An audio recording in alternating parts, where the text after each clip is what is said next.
मध्य प्रदेश के मऊगंज जिले से एक ऐसा मामला सामने आया है जिसने लाचार सिस्टम की पोल खोलकर रख दी है। जहां वक्त पर जब एम्बुलेंस नहीं आती तब खाट पर मरीज लेकर पहुंचते हैं तो इलाज नहीं मिलता।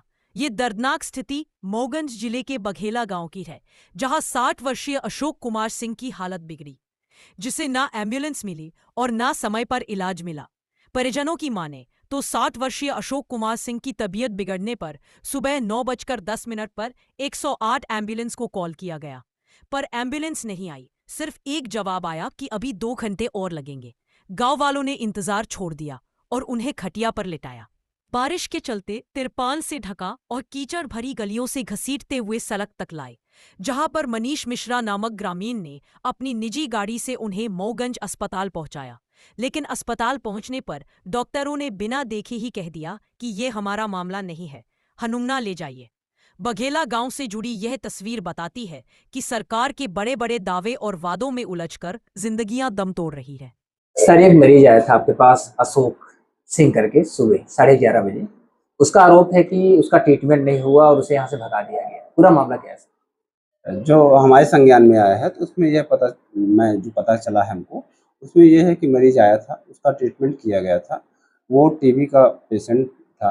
उसका क्योंकि टीबी का ट्रीटमेंट किया गया, देन ये बोला टीबी का ट्रीटमेंट, क्योंकि वो हनुमाना ब्लॉक का था तो उसकी जो दवाइयाँ हैं वो सीएससी हनुमाना से ही वहाँ पे वो होती, वहीं उनका रजिस्ट्रेशन होता है और दवाइयाँ आशा के माध्यम से उनको घर पहुँच सेवाएँ दी जाती है और उसकी मॉनिटरिंग की जाती है कि टीबी की दवाइयाँ आपको रेगुलर खानी है और वो तो आशा देखती है उसको।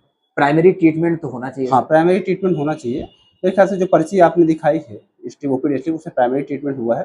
फिर भी मैं उसको दिखवाता हूँ कि क्या उसको एडमिट करने की स्थिति में था तो उसे एडमिट क्यों नहीं किया गया।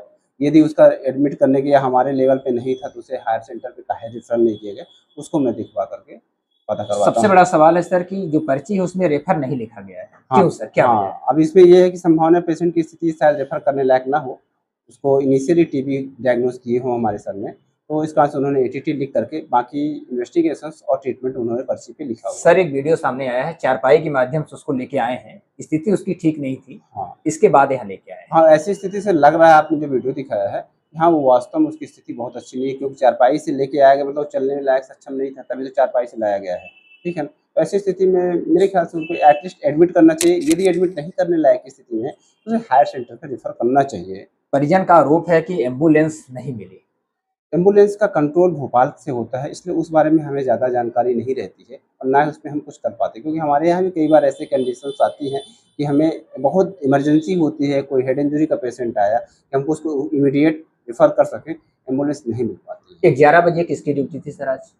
आज 11 बजे में, चूँकि हमारे समय कल पोस्ट ग्रेजुएट का एग्ज़ाम है, तो सारे डॉक्टर्स लगभग पीजी का एग्ज़ाम देने चले गए हुए हैं। तो इस समय डॉक्टर पंकज पांडे रहे होंगे और शायद आज, हाँ, डॉक्टर पंकज पांडे, डॉक्टर रवि रहे होंगे और मैं तो नहीं था। आज डॉक्टर एसीमेटर साहब आए हुए थे वहाँ पे देवतालाब में 10 तक का मीटिंग लिए हुए थे, तो हम और वहाँ थे। ठीक, धन्यवाद।